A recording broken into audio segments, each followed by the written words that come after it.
पहले मन जब भी उदास होता तो मैं माँ को फोन कर लेती। मेरी आवाज सुनकर माँ तुरंत मेरी मनोदशा समझते हुए कहती, अंजू क्या बात है, आज तेरी आवाज में उदासी सी क्यों है। और जब मैं खुश होती तो वे कहती, अंजू आज बड़ा चहक रही है। मगर अब क्या करूं, कौन समझ पाएगा मेरी मनस्थिति को। माँ की तरह अपने बच्चों का मन कौन समझ पाता है भला, कोई भी तो नहीं। ये सोचते हुए मुझे उरई से लाए माँ के सामानों की याद आई और उनके सामान को, उनकी स्मृतियों को छूकर देखने लगी। उनकी कॉटन की कलफ लगी साड़ियाँ, कुछ बनारसी तो कुछ सिल्क की साड़ियाँ, लाल हरी चूड़ियाँ, कितना कुछ था उस कार्टून में। और साथ ही उनकी पसंदीदा कुछ किताबें, जिनमें उपन्यास, कुछ कहानी संग्रह और साथ ही एक भूरी जिल्द वाली डायरी। मैंने डायरी शब्द को बुदबुदाते हुए उसे खोला तो डायरी के पहले पेज पर माँ की सुंदर लिखावट में मेरी सीक्रेट डायरी लिखा पाया। माँ डायरी लिखती थी, पर कब? मैंने खुद से सवाल करते हुए धीरे धीरे उसे पलटना शुरू किया तो पहले पन्ने पर लिखा पाया, तारीख 12/10, अंजू के ब्याह को आज 3 महीने पूरे हुए। बेटा मनीष अब अमेरिका चला गया है। आज हुरई में बड़ी तेज सर्दी है। आज मुझे अंजू और मनीष की बड़ी याद आ रही है। अगर वे दोनों पास होते तो ऐसे मौसम में वे मुझसे तिल गुड़ की चिक्की बनवाने की जिद करते।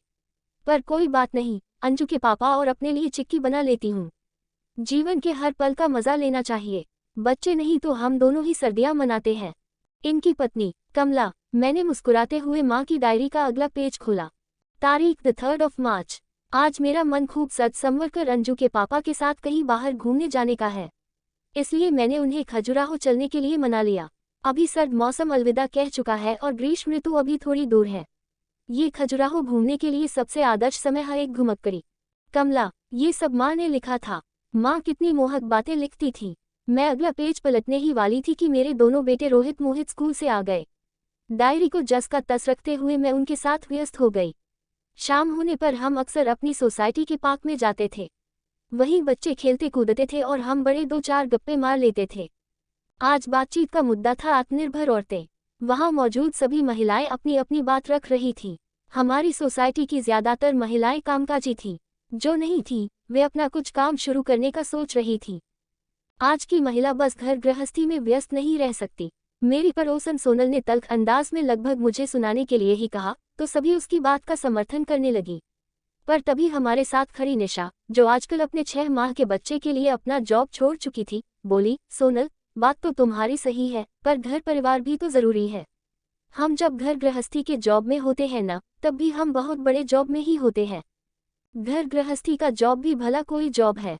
अब अंजलि को ही देख लो, कितनी होशियार है, पर इसने अपने आप को घर परिवार नाते रिश्तों में जकड़ लिया। ये जिंदगी भी कोई जिंदगी है भला। रोटी कपड़ा साफ सफाई, इसका ख्याल रखो, उसका ख्याल। सोनल की इस बात से मन फिर विचलित हो गया। उसे बिना कोई जवाब दिए मैं घर तो आ गई, पर घर के काम मुझे अब शूल से चुभने लगे। मन हुआ कि ये सब छोड़कर दुनिया को अपना असली रूप दिखा दूं। सोनल जैसे लोगों को मुंह तोड़ जवाब दूं। वैसे सच ही तो कहती है सोनल। आज की कोई महिला घर बैठकर सिर्फ घर गृहस्थी ही नहीं संभालती, बल्कि वह बाहर निकलकर अपना करियर भी बनाती है, अपने सपनों को पूरा करती है। ऐसे तमाम विचारों के बीच मन बहुत ज्यादा अशांत हो चला था। मैं घर के कामों को बोझ समझने लगी। घर परिवार की जिम्मेदारियां अब मुझे चुभने लगी थी। अगले ही दिन अन्ना सा मन लिए मैंने अपने मी टाइम में यानी रोहित मोहित के स्कूल और कुंतल के ऑफिस जाने के बाद माँ की डायरी को खोला। तारीख 2 अक्टूबर। आज बगल में रह रही नेहा बड़ी परेशान थी।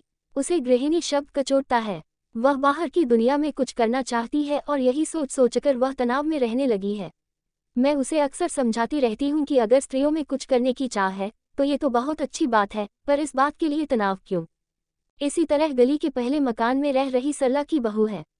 वह भी हमेशा अपनी महत्वाकांक्षाओं के चलते अपनी 7 माह की बेटी को कोसती रहती है।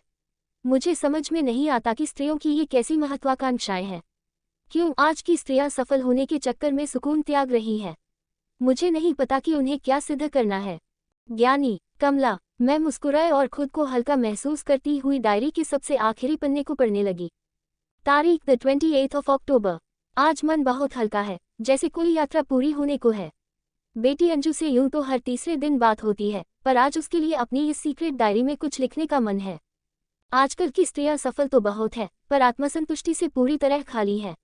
वे न जाने क्या खोज रही हैं। बेटा, जीवन में सपने जरूर देखना, मगर सपनों को जीवन पर हावी मत होने देना, क्योंकि जीवन केवल सपना नहीं है। तुम्हारे पास जो है उसकी कीमत समझना। मुझे पता है कि तुम एक बहुत ही महत्वाकांक्षी लड़की रही हो, पर आजकल तुम कुछ न कर पाने पर छटपटा रही हो। लेकिन तुम जो कर रही हो न, वह काम भी खुद में बहुत बड़ा है। हाउसवाइफ होना दुनिया का सबसे बड़ा काम है। तुम चाहो तो अपने लिए बाहर की दुनिया में भी जगह बनाना, पर खुद को तनाव में रखकर नहीं। किसी के लिए खुद को सिद्ध करने के लिए नहीं। जो करना अपने लिए करना, अपने सुकून के लिए करना। तुम्हारी माँ कमला। द 28 अक्टूबर। इसी रात तो माँ चल बसी थी। माँ ने अपने जाने से पहले मेरे लिए ये पन्ना लिखा था।